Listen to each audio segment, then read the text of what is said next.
Jupiter 11 मार्च को direct होगा 7 महीनों के लिए और दोबारा 12 साल तक के लिए आपके 7th एंगल पर नहीं आएगा। कैरियर इंप्रूवमेंट वक्त की वजह से ज्यादा तेज हो जाएगी। जो कैप्रिकॉर्नियंस इस मार्च की तब्दीली के बाद अपने अंदर ग्रोथ देखें वो स्ट्रॉन्ग कैप्रिकॉर्नियंस कहलाएंगे।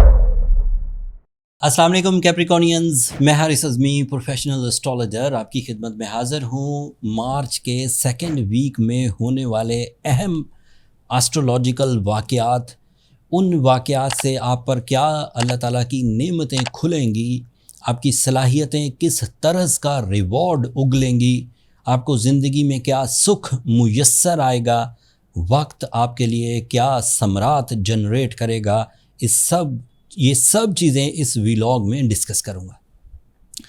इस वीक 11 मार्च आपका टर्निंग पॉइंट है। आपके लिए जुपिटर नाम का प्लैनेट आपके 7th एंगल पर डायरेक्ट हो जाएगा। अगर आप 7th एंगल को समझते हैं तो फिर जुपिटर के डायरेक्ट होने को भी आप समझ पाएंगे। 7th angle is a angle of relationships. 7th angle is a angle of your emotional developments.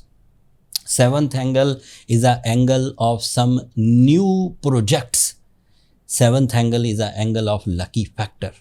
7th angle is an angle of enhancement. It is a pleasure area. It is a beauty loving area.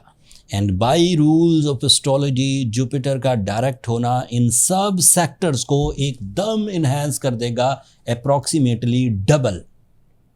इससे जो general advantages हैं उनमें वो कैप्रिकॉर्नियन mail या female जो रिश्तेदारी specially life partnership के issues में फंसे हुए हैं।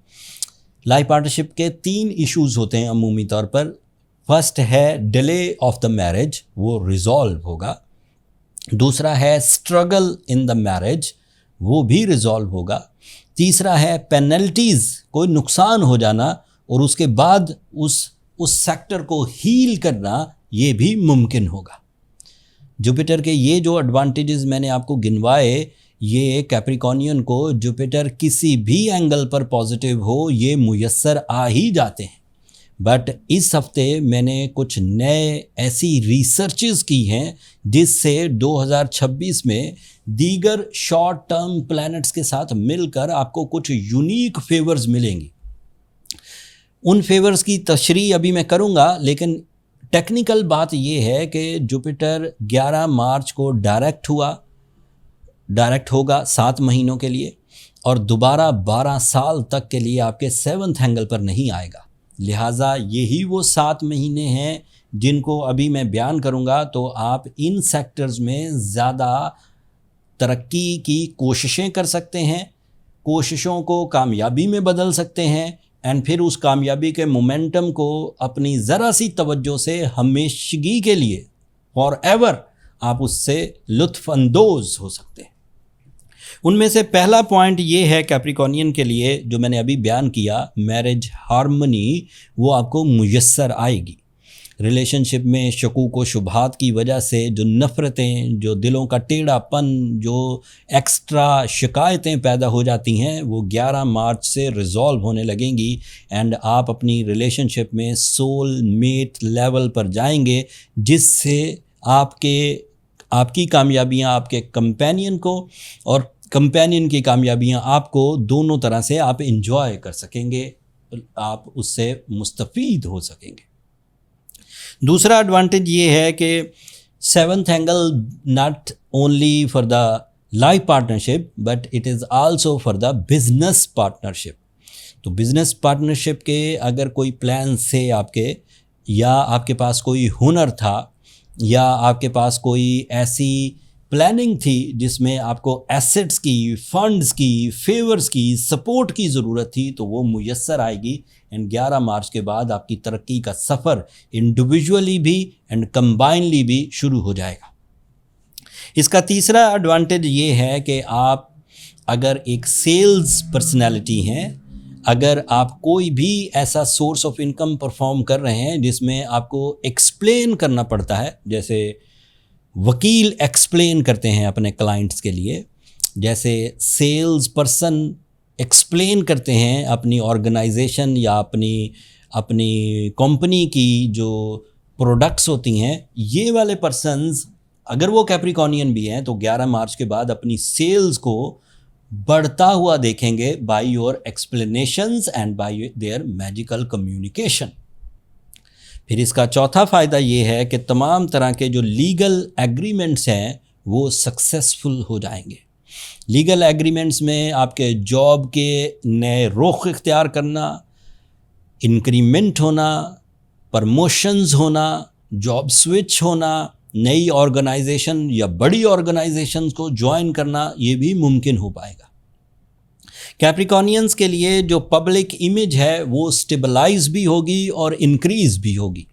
अगर किसी ज़माने में आपकी कमज़ोरियों ने आपकी जो पब्लिक इमेज थी उसे स्लो कर दिया था, लोग आपके बारे में राय अच्छी कायम नहीं करते थे, 11 मार्च के बाद जुपिटर के डायरेक्ट होने से लोग आपके काम को, आपकी प्रोफेशनल एबिलिटीज़ को, इवन आपकी अपीयरेंस को भी पसंद करने लग जाएंगे और इससे आपको दिल में एक सुकून सा मुयस्सर आएगा।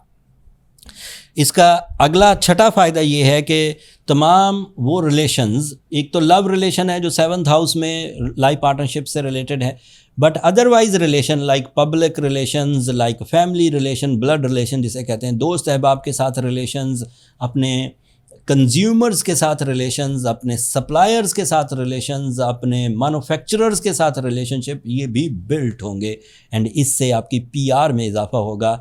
अगर मुकम्मल शोहरत ना भी मिली तो आप अपने हल्काए अहबाब जिनसे आपका रोज़ मिलना जुलना होता है वहाँ आप ज़रूर मशहूर हो जाएंगे।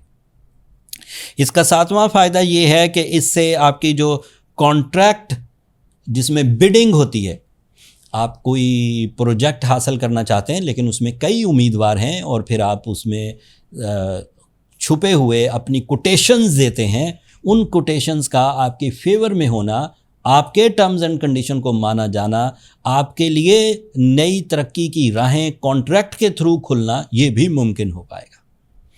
फिर इसका 8वां फ़ायदा ये है कि आपकी कैरियर इम्प्रूवमेंट वक्त की वजह से ज़्यादा तेज़ हो जाएगी।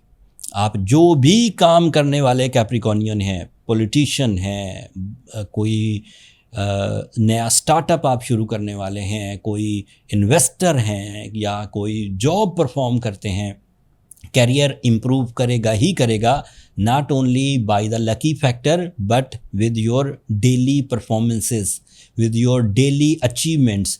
आप अपने प्रोजेक्ट्स को टाइमली फिनिश कर सकेंगे जिसकी वजह से आपका कैरियर ज़्यादा आसान और ज़्यादा इम्प्रूव होगा। फिर इसका अगला फ़ायदा, तकरीबन 9वां फ़ायदा ये है कि अगर आप किसी सेक्टर में नेगोशिएशंस कर रहे थे, कोई बात उलझ गई थी, किसी बैंक से कर्ज़ा लेना था, किसी जॉब पर आपके ज़िम्मे कोई टास्क था नेगोशिएशंस का, फैमिली यूनिटी के लिए आप नेगोशिएशंस कर रहे थे, कोई आपस में किसी बात पर यकजहती नहीं रही थी, तो भी आपकी नेगोशिएशन, आपकी टेबल टॉक आपके लिए मुफीद साबित होगी और आप अपनी नेगोशिएशन में कामयाब रहेंगे। फिर इसका अगला फ़ायदा ये है कि ऐसे कैप्रिकॉर्नियंस जो पब्लिकली अपने आप को एक्सपोज करते हैं, लाइक कोई कंटेंट बनाते हैं, सोशल मीडिया एक्टिविटीज़ करते हैं, कोई क्रिएटिविटी है, कोई राइटिंग स्किल्स हैं, कोई परफॉर्मेंसेस हैं, तो आपके फॉलोअर्स बढ़ने के चांसेस पैदा हो जाएंगे। ये भी फेम का एक पहलू है।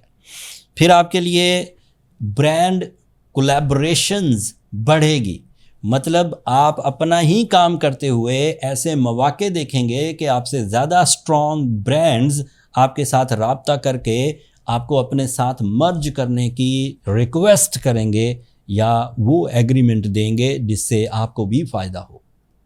तो ये भी एक मुफीद सेक्टर है आपके लिए।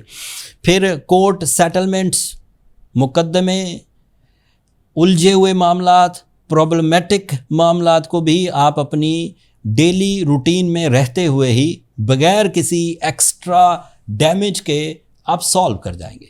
अगर आप कैदी हैं, अगर आप तोहमत ज़दा हैं, अगर आपका हक मारा जा चुका है, अगर आपके पैसे रिवर्स नहीं कर रहा, कोई डील ख़त्म हो चुकी है, तो वो भी सेटल डाउन होगा।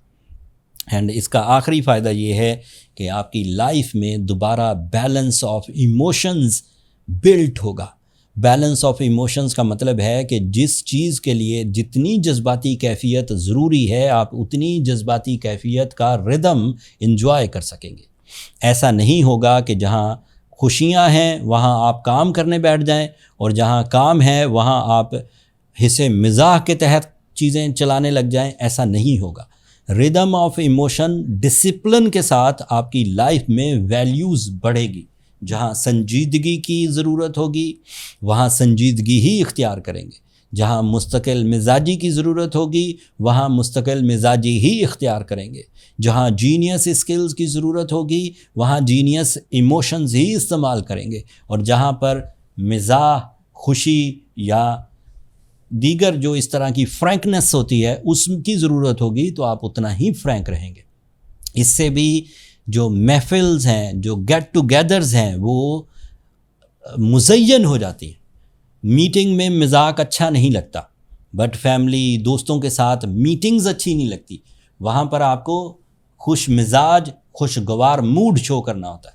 और जहाँ प्रोफेशनल मीटिंग्स होती हैं वहाँ आपको real rules, calculation, right figures, right plan of action देना होता है। तो दोनों चीज़ों में आप प्रॉपर जज्बाती कैफियत शो करेंगे, ये आपके लिए कामयाबियों की वजह बनेगा। और ये इसी 11 मार्च को होने वाला है। जो कैप्रिकॉनियंस इस मार्च की तब्दीली के बाद अपने अंदर ग्रोथ देखें वो स्ट्रॉन्ग कैप्रिकॉनियंस कहलाएंगे। लेकिन ऐसे कैप्रिकॉनियंस जो इतने गोल्डन टाइम में भी लिंगर ऑन रहें, रेजिस्टेंसिव रहें, स्लो रहें, उन कैप्रिकॉनियंस को मेरा मशवरा है कि रमज़ान के जो रिमेनिंग डेज़ हैं इसमें सूरह शम्स की तिलावत ज़रूर करें। Blue sapphire stone age catalyst ज़रूर यूज़ करें। ये ना सिर्फ आपकी गोल्डन स्किल्स को पॉलिश कर देगा, बल्कि वो बैड पैचेस, वो वीकनेसेस जो आपको लाइफ में आगे नहीं बढ़ने देती, उनको भी रिपेयर कर देगा, रिपेल कर देगा, क्योर कर देगा। फिर भी कुछ कमी रहे इन रेमेडीज़ के बाद भी तो इसके नेक्स्ट लेवल ऑफ रेमेडीज़ हैं। लेकिन उसके लिए ज़रूरी ये होता है कि पहले हम ये चीज़ चेक कर लें कि आप गलती कर कहाँ रहे हैं, एंड उसके लिए किस तरह की रेमेडीज़ ज़्यादा अफेक्टिव साबित होंगी। इस डायग्नोसिस मेथड को हम बर्थ चार्ट कैलकुलेशंस कहते हैं। बर्थ चार्ट कैलकुलेशंस के लिए ये नंबर नीचे चलते रहते हैं, आप इन पर रब्ता करके अपने लिए टाइम ले सकते हैं। वो कमर्शियल फोरम है कैप्रिकॉनियंस, आपको इस बात का पता ही होगा। मैंने अपने तौर पर इस वीक में होने वाले इवेंट्स को अपनी रिसर्च से प्रॉपरली आपकी खिदमत में पेश किया, लेकिन अभी आपको सिर्फ 7 दिनों की इन्फॉर्मेशन मिली होगी। मैंने मार्च के पूरे महीने पर मबनी जितने भी एस्ट्रोलॉजिकल इवेंट्स हैं, सूरज का अपने न्यू एंगल पर जाना, ईद का इवेंट होना, मरकरी का डायरेक्ट होना, वीनस का एक नई पोजीशन पर जाना, ये सब मार्च मंथली हॉरोस्कोप में डिफ़ाइन कर दिया है। जब ये वीडियो ख़त्म होने लगेगी तो इसकी एंड पर उसका लिंक होगा उस मंथली वीडियो का, आप उसे एक नज़र देख लीजिएगा। अब मुझे और मेरी टीम को अपनी दुआओं में याद रखिएगा। चैनल को सब्सक्राइब करना मत भूलिएगा कैप्रिकॉनियंस। आप लोगों की सब्सक्रिप्शन हमारी हौसला अफजाई की वजह बनती है। अगले हफ्ते तक के लिए, अगले टॉपिक तक के लिए इजाज़त दीजिए। अल्लाह ने